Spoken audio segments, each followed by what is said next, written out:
Deuxième œil international Toyebi Nanyango abungi bulu yeke Esekisaka biso etangisaka biso Esala mingi mpona baimboka e Le journal social mpona peuple Makambo na biso akotaka yango Amemi na bakonzi solution pe ye Molobe ya biso pati mwamba e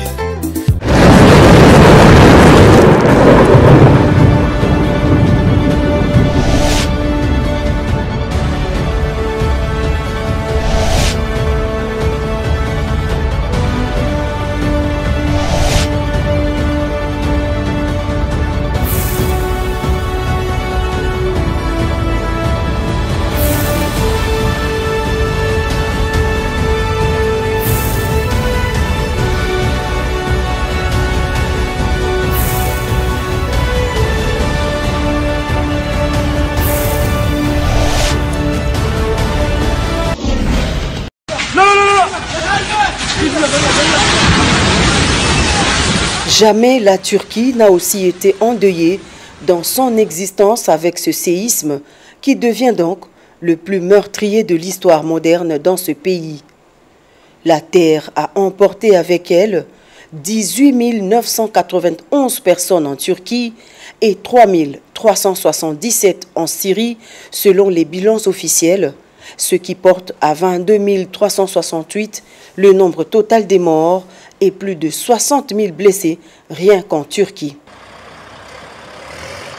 À Kinshasa, un livre de condoléances a été ouvert à l'ambassade de Turquie située sur l'avenue Pombo, dans la commune de la Gombe. Pour compatir avec son homologue Recep Tayyip Erdogan, le chef de l'État Félix Antoine Tshisekedi Tshilombo a personnellement fait le déplacement de l'ambassade ce samedi aux heures de midi pour signer son message de condoléances.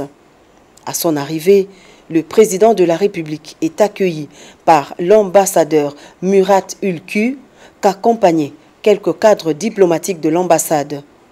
Un bref entretien suivi de la signature de son message dans le registre des condoléances ouvert à cette occasion. C'est l'une des pires catastrophes que la région a connues depuis un siècle. C'est une catastrophe inédite, bien évidemment, parce que ces deux séismes ont eu une intensité de 7,7 et de 7,6. Pour le moment, les équipes sont sur place. Il y a toujours, bien évidemment, nos compatriotes sous les décombres. Et jour et nuit, les équipes de sauvetage continuent leurs travaux. Je dois aussi souligner la solidarité internationale. Ça comprend aussi des équipes des 4 coins du monde. Ça, c'est devenu une opération planétaire, je dois dire. On ne perd pas l'espoir, on ne perd pas le courage, parce que la Turquie est située dans une zone marquée par les séismes. Celle-ci, c'est le pire de notre histoire. Ça, je dois le souligner. Le président de la République a fait part de sa profonde douleur et de la solidarité du peuple congolais à ce drame qui vient de frapper le sud-est de la Turquie et le nord de la Syrie. Le chef de la mission diplomatique turque en RDC salue le soutien de la haute autorité congolaise à travers ce geste symbolique. Un fort message de l'engagement de l'État congolais envers la Turquie. Ça nous touche très fort au cœur parce que, comme vous le savez, nous entretenons des relations excellentes basées sur une amitié solide. Cette fois-ci, ça nous donne beaucoup de courage, beaucoup de confort de voir que l'État congolais, le gouvernement congolais, maintenant au plus haut niveau, nous accorde la compassion, la solidarité. Bien évidemment, nous sommes très honorés et personnellement, en tant qu'ambassadeur, au nom de mon président, du gouvernement turc et du peuple turc, je vais exprimer notre profonde gratitude à son Excellence, Monsieur le Président. En 6 jours, le bilan dépasse largement celui d'une guerre classique de 3 ans. Des chiffres qui pourraient encore s'alourdir car de nombreuses personnes étant toujours recherchées dans les décombres des bâtiments écroulés. likambo ya mai na ville province ya Kinshasa toyebi te toloba ndenge nini on dirait Régie des eaux azali na ekoyo quand même population te botala ndenge nini population ya commune ya Mongafula na Selembau bazali konyokoma makasi na oyo etali mai botala ndenge nini bamemba bidon bazali komata bangomba mai oyo ezali koyede bango ezali mai oyo ya mabanga o bache mwati ya muke mai oyo ya ngonde ezali komelisa population mobimba surtout quartier Pumbu quartier Matadima yo cité verte bango nyonso bazali kosalela kaka mai oyo ya muke oyo ba mama bazali ko profiter nango pe na konika bilamba na kosokola nzoto boyo kanenge ba mo balobaki boye il doit assumer ses responsabilités ba meka là qui est le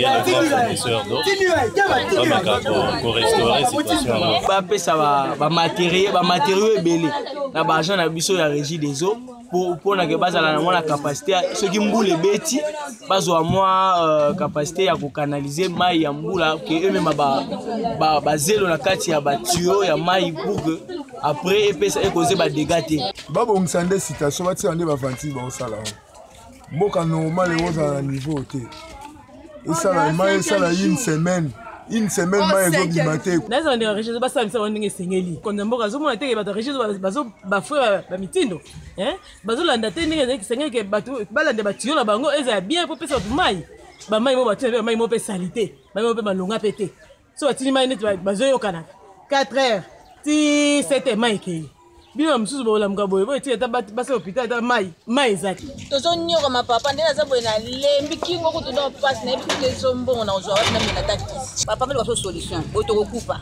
boye za pinza vite pinza boye to kokupa o 5e mshuma ezo bimate to nyoka pinza to bali ko pinza soso pinza to lembi yango singeli bango pena bazwa responsabilité ya koyeba au juste nini pourquoi peuple azo souffrir.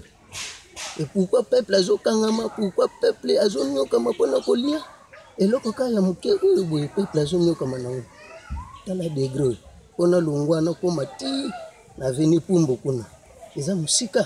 Toko senga na bakonzi ya Régie des eaux baleka na kotala likambu ya mai na ville province ya Kinshasa ezaka kate na commune ya Mongafula to Selembau te mais ezali Kinshasa mobimba oyo bazali ko souffrir na problème ya mai ekomi pasi na ndenge ya kosakana te poto yebite soki mai oyo to futela ngo na Tchad to na Rwanda to na Zimbabwe alors que za mai na biso moko esengeli to songo malamu oyo esali bien te.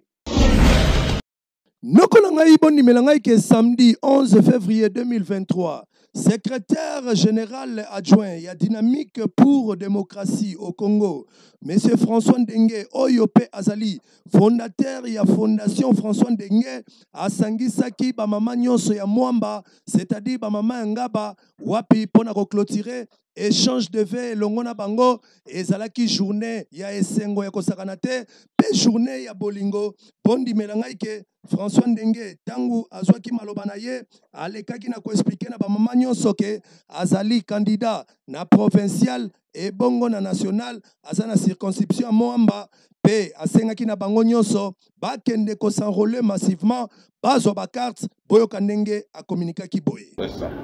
Donc makasi ya mokili ezali na ba mama obino bozali yango bomoni toza na bana baleki awa soki tobimi okomona baye bele batondi mais bipai tolinga totsa mayele eza nde epai na bino po mama soki azwi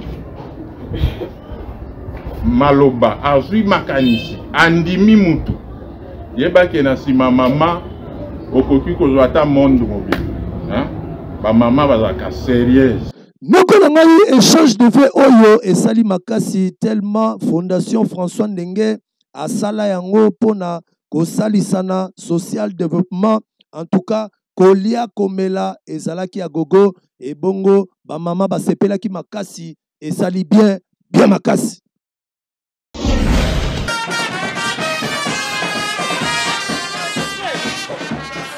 Nokonangai Komina Kalamu ezalaki tombé sans résistance avec Frank Tamaza Bolenge oyo azali moko ya bakadre ya Asbel Vision Fachi ya président national Jacob ya l'homme puissant, l'homme de 6600 volts Simbio Kangami, Bondi Melangaike, Azalaki wana, elongo na bana funa nyonso, atake molobeli na bango, pe véritable mwana kalamu ya solo solo, atambola ki na bango, babandaki awa na siège na bango ya Asbel Vision Fachi, accompagné na ye moko, président national Jekobeya, batambola, makolo makolo, bakota senwe, enseignement, rond-point Kimpwanza, engaye, baya kosukisa awa na victoire, bakota couloir, kaka ninge pozali komona elongo na babase na nyonso loyembo nzela nzela fanfare na pointe ezali kobeta botala bino moko Frank Tamaza Bolenge elongo na Jekobeya epesaki bombe anatomique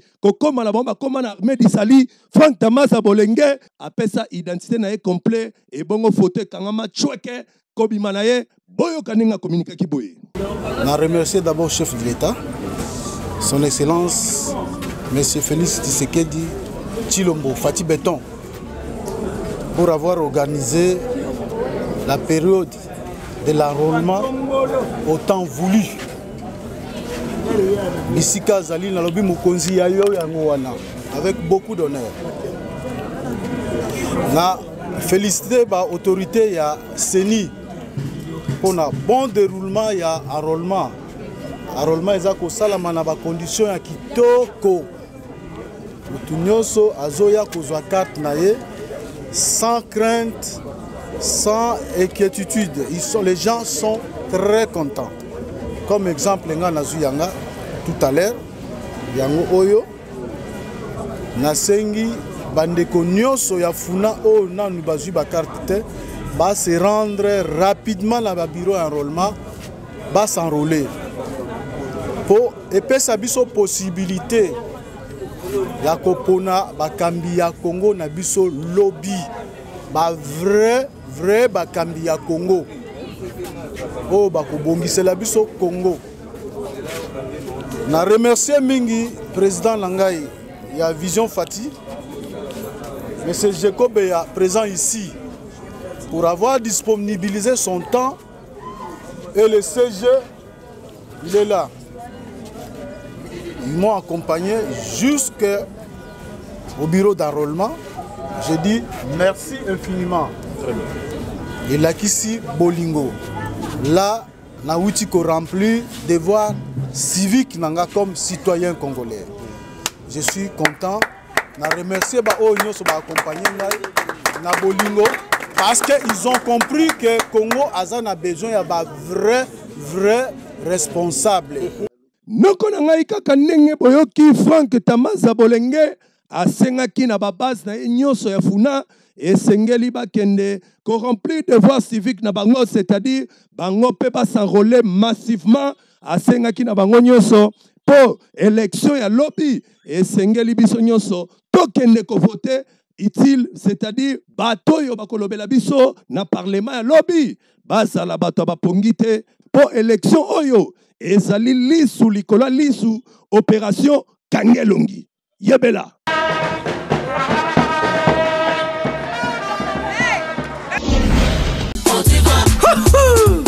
Bana bayango santa kitoko ntoto makasi sukana mbimbi oyo sukana mbimbi Potifa poto pona ba bébé po meilleure qualité toujours vitamine protéines et puis échanger prité 800 francs toujours 800 francs poto kitoko pona ba bébé po ba yango santa kitoko ntoto makasi sukana mbimbi oyo sukana mbimbi makusa Potifa poto kitoko pona ba bébé pro.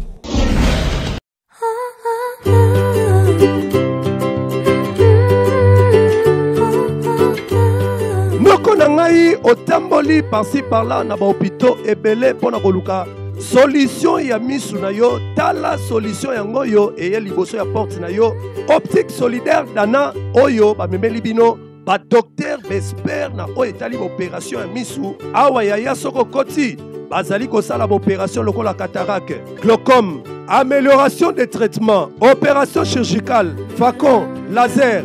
Tala, soki okoti awa na optique solidaire dana yaya nimela ngai bakoyamba yo kitoko, bakooriente yo na baexamen oyo esengi mpo na misu na yo, mpe bamama nyonso na bapapa oyo bozali komona bayaki awa bazwi solution boyoka ndenge bakomunike boye, mpe honorable ndeko Lézère oyo ayaki consultation ye mpe akomunike boye. Napesa témoignage le premier jour que j'ai visité Solidaire Optique na lobana batu boye. Ngai bazali kotala nga miso aux États-Unis. Nakenda nazwa lunette oyo uta États-Unis ezalaki lokola ote. Parce que zalaki lunette ezo protéger te contre le rayon. Tangu na awa natali matériel na comparé na oyo na mona kan États-Unis eza matériel moko. Donc il y a quand même un Congolais qui a fait ça. Même temps basali linga lunette oyo. Omoni ba lunette misusu basali la kabiso. Moi lumière et kota kan ndenge lokola misu na yeza protéger te. Mais oyo avantage nango ndenge ozomona ngwana eza na nyonso mibale. Na komona pembeni na kotanga nango na kotambola nango na komona musika ainsi de suite. Et puis ba lumière eza la lumière à téléphone, il y a télévision, il y a ordinateur, ezo suka na ini wana. Donc et ceux qui ont ba machine, même ceux qui botier, muto a comparer à koyeba ka que ba memeli biso poto na Kinshasa. Alors, ma soeur qui est en Europe m'a envoyé ses numéros, qui a téléphoné ses numéros. Il y a un médecin qui vient de l'Europe en France, qui va venir au Congo. On va les consulter et poser ton problème. C'est pour cela que je suis arrivé ici. On m'a consulté, on m'a demandé les examens, j'ai tout fait. Et le médecin est arrivé et voilà, je suis passé en opération. On a intervenu, je vois. Je voyais presque, je peux dire à 40%. Je ne voyais plus bien. Maintenant, on vient de m'opérer. Dieu m'a fait grâce, je vois. Je vois légèrement mieux aujourd'hui qu'hier. Hier, je ne voyais presque pas. Mais aujourd'hui, je vois. Je sais quand même apercevoir quelqu'un à 1 mètre. C'est déjà beaucoup. Je loue et je glorifie le Seigneur, notre Dieu. Noko nangai bokanisi esili tente esili bongote awa bazali pe na pharmacie bazali pe kote kisa ba lunette ya ba marque nyonso banti soleil na ba griffe lokola Versace, Gucci pe ba griffe ya ndenge na ndenge. Okokuta Optique Solidaire Dana ezwami nango musika te eza na boulevard du 30 juin na galerie Albert pe lisusu ezwami na nouvelle galerie présidentielle tope obenga bango na ba numéro oyo ezali affiché liboso ya ba écran na bino yebela.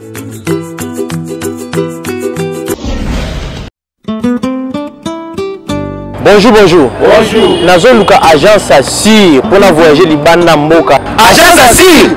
Mais Yangot Africa Travel. Tu peux t'accompagner. Étudiante finaliste dans l'agence de voyage Assir crédible. Oyo koki ko voyager na facilité nyonso yangoyo Africa Travel ya mwana mboka Muzembo apesibino voyage ya Chypre. Ofele, c'est-à-dire visa liboso, mongo na sima, il suffit, oya kaka na passeport na yo, dans 7 jours, visa na yo soke bimi, ne opesi $1850. Botuni ngai, avantage esali nini? Avantage esali, kaka na $1850 na yo, ozali na droit inscription, visa, plus frais académiques. Noko na ngai kobuka na te yo étudiant dans la place ya sur yango yo ba escroquer bino mingi awa bacheli bino visa ezali ofele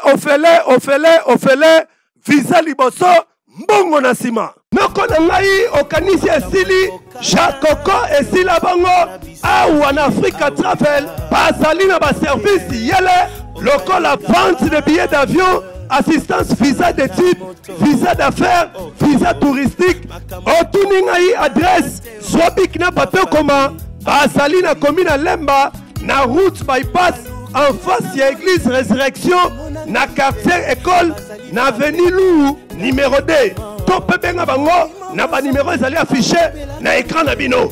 Yebela.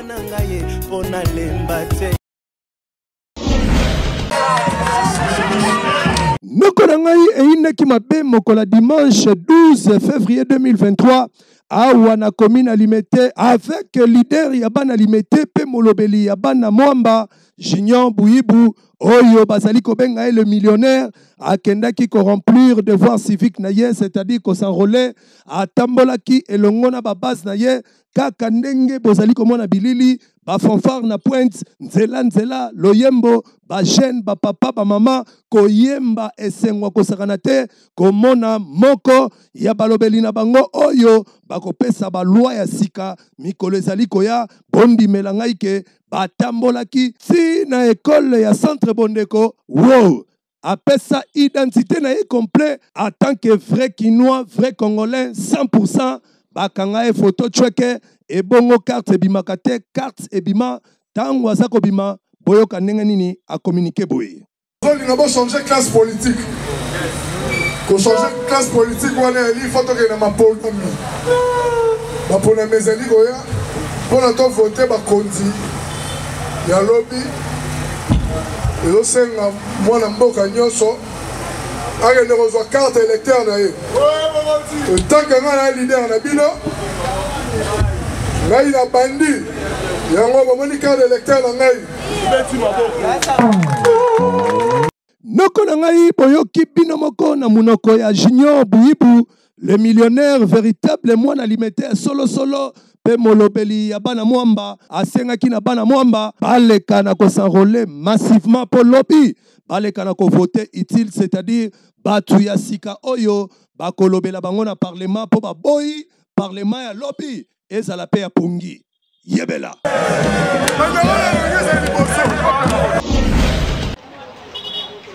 tozali awa na commune ya Kalamu précisément na quartier Matonge na avenue Mateba bondimela ngai ke avenue oyo ekenda sango tina mikili ya poto Matonge koloba kutu te mais courant ezalaka lisusu te botala bino mo bampule koma be échantillon ba mama ba koma olamba na mbabola kotoyo place arrivée à courant etikala polele kande bozomona basinga ya courant e katana courant ezalaka soute boyo ka population bango moko neni ba communiquer boye courant eza maladie mon générale en particulier par la bisoa tout ça précisément na commune à Kalamu na commune de la quartier Matonge na boulevard Senu le quartier oyo ba phénomène ezalaka te to comme connaître entre autres délestage et comme ba câble comment bousiller mona ebebi au lieu si que l'état a remplacé ba câble biso to bimisambongo to bongise la SNEL ba câble monde à l'envers et pourtant toujours la ba chaîne ba télévision ba matériel électrique entre autres ba câble ezoya ebele au lieu ba tiela ka biso et comme biso to somba ba câble papa to sante na problème à courant to qui passe papa to lamba la makala courant ezalaka te to la ka molili ata un mois to saka na courant te ba koloba to saka na courant te to la ka molili eloko moko ezalaka te délestage to yebi makambo délestage te ska délestage utaka to yebaka te noko na ngai tokosenga kaka na société SNEL baluka na kotinda lombango ba jean na bango po baya kotala likambu ya courant awa na avenue Mateba na commune ya Kalamu précisément na quartier Matonge bazo souffrir makasi na 21e siècle boye basanga courant bampule comme ba échantillon ba mama bala na mbabola et sali mabe makasi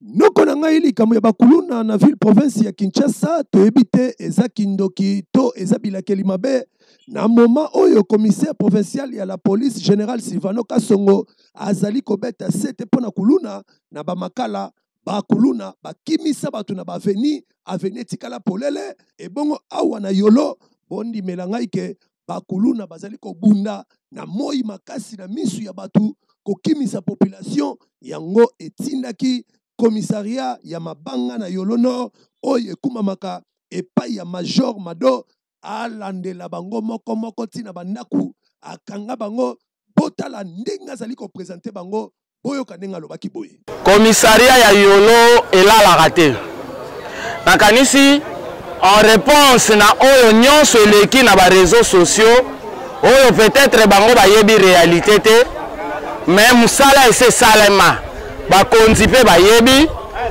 lelo tobengi bino mpona kopresente bino bana oyo baza koderange yolo nord na yolo sud. Toza kopresente bino bango par ekiri msala ezosalema mpe ezokontinue kosalema. Lelo topresente première série nakanisi mikolo mibale simawa tokobengisa bino topresente bino lisusu deuxième série ya musala oyo malamu komisaria ya yolo eza kosala. Kucha pona la police na musala kitoko oyo bazali kosala ezali komonana surtout awa na komisaria mabanga na yolo nord oyo ekumamaka epai ya Major Mado botala bino moko ndenge akangi bakuluna oyo batikali esengeli bateyama potour oyo soki Major Mado mwasi nzambe akangi bango place na bango ezali lisu na yolo teme na kanya makasese bakende kosala bilanga elesa ba Congolais ebongo ba côte etanga mabale na munoko mboka mama na yebaki te eyokani.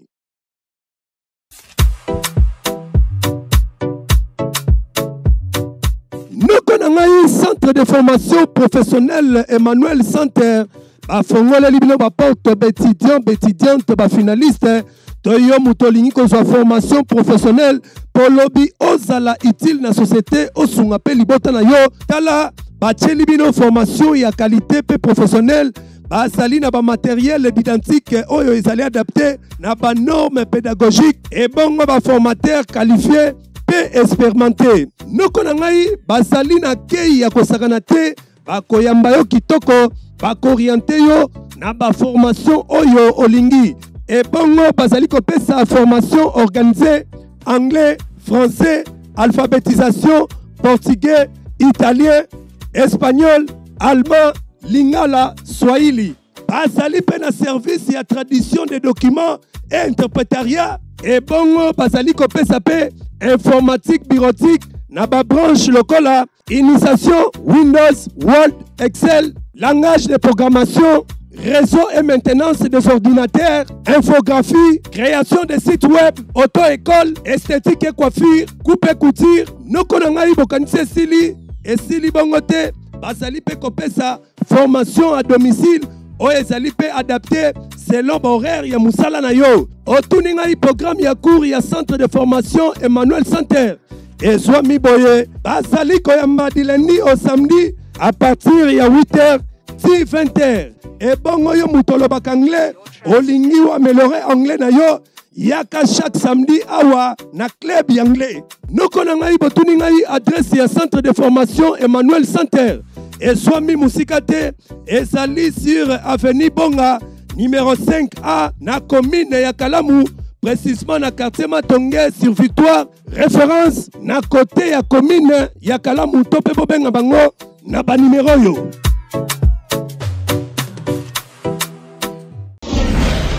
Diable za mutute kuna na diable noko na ngai botala elongi ya jeno malamu soki ba moto na bino ebunga kana bibwa boyebake ezali ye parce que pona nini selon population ye azali mama nesko kosakana te bapesaki moto abula na ndenga contrat akamati moto wana akita nango mombele akomi koteka ngo na prima ngondo alors que motongo ezali ya yete ebongo epesa suspect bakangaye babenga kolo moto boyo kanenge ba communiquer boye lobby na partie à 19h na komona tellement que na message na rance où on a plaqué partout tous les moyens na komona un civique oyo aye akutana ba 0D nanga na terrain aoteka moto bazo la exhibition na Enoch moto ouais prévané yango za boxer nouveau modèle za sika na sachet aya roteka yango vers 19h marché 19h za raté na tiré aya na bureau presse ngana zali na me pour interroger na tous les documents qu'on prouver des motos aya na monde que ça mensonge tongo etana abandi ba français na bisa bato tani tokende ataki ba magistrat na bisa va ce qui coopération au mosala na niveau parquet au chargé ba konza mboka tout tani tokende prévané na tiré ba kolo moto bangoye eloko ya liboso nga nazopesa nano la police ya mboka nano merci belé ndeko oyo nalobi soki kete atekaki moto eza donc lokola deuxième moto po ebunga nga lokola 5 moto na 5 moto chauffeur ya moto yoyo oki ko filmer ye chauffeur à moto yoyo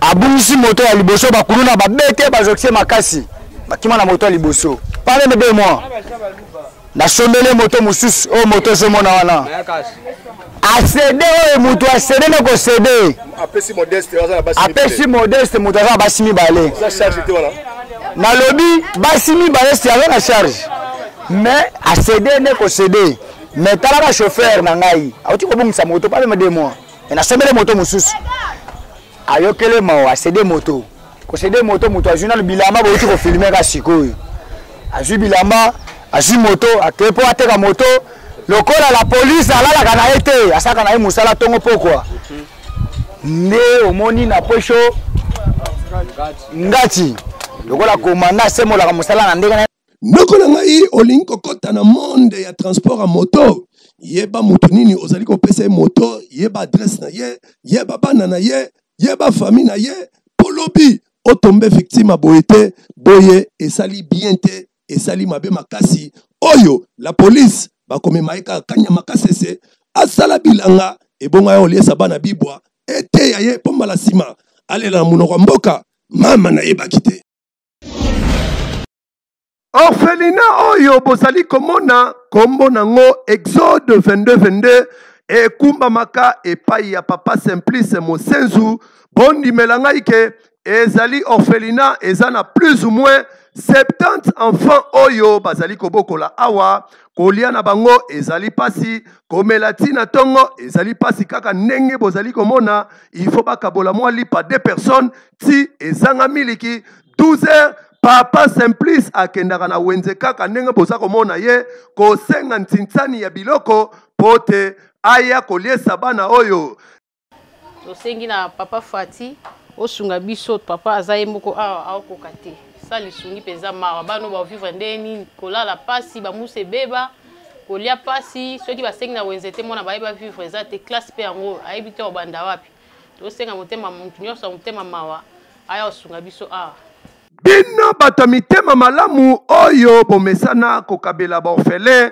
boyebake kokabela babola ezali kobombisa epai ya nzambe nzambe akobosanaka bino te atalitanga mai na ndako na bino ekozangaka jamais boya lombango boya kosunga baorphelin oyo bazali kozela bino bazwami na kampeme na nsele to mpe bobenga na banimero ezali afishe liboso ya televizio na bino wana tokomema bino inde ti na orphelina Exode 22 yebela tokomi na mama bolinga mingi na bandako na bino eseksa bino makasi bulu eka lelo mutu na tunami bolanda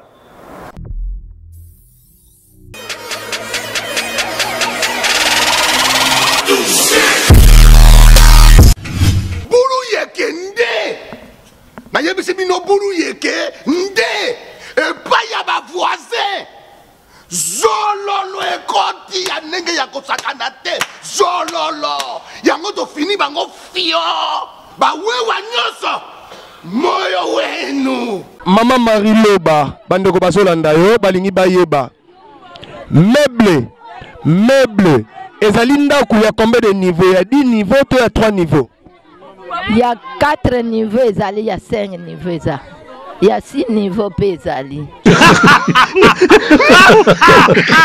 olobi kombo nani kombo na nga Ngindu merci mama Ngindu bandeko balandi balingi bayeba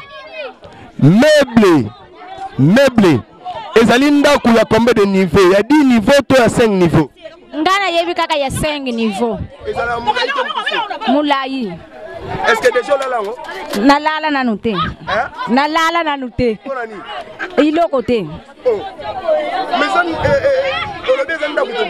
eza ndaku te nazana ngwa yango te bongo nokolala ngo ndeni na yebi 5 niveau meuble ezali ndako ya 4 to 10 niveau meuble za salon ya kiti donc salon ya kovandela pardon meuble eza toloba kiti biloko batiaka na ndako ya mabengi meuble eza ndako te te eza mpe ndako adi niveau te te eza meuble batiakaka kati ya ndako. Merci maman, olobi komono nani? Komonanga Divine. Merci Divine Ndoi ya Divine Paku. Talaka caméra libota mobimba famille bazolanda yo mona mayele bandeko balandi balingi bayeba. Bandeko balandi balingi bayeba. Meuble ezali ndako ya 4 niveaux, to ndako ya 5 niveaux meuble. Et à Mouta raisonnable bien. Mouta raisonnable bien. Mouta et on va baigner meuble. Pardon? Et on va baigner meuble. Mouta raisonnable bien.